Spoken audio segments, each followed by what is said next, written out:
Yo, what's up guys? Welcome back to the channel, and today I'm gonna show you how to use the Atlas reward credit card to book travel arrangements. All right, that's how to use the Atlas reward credit card to book travel arrangements. It's gonna be a quick video. We're not gonna waste too much time on this one. Just gonna give you guys a quick step-by-step guide on how to get this done. So let's jump into it.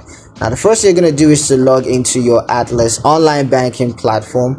That's the Atlas website, or you could do so on the Atlas mobile app. So just log into your account, and then you're going to select the credit card accounts that you want to use to book travel arrangements. Now, once you've selected that, you want to click on travel, and then you're going to need to review the travel booking options and choose the one that you want to make use of.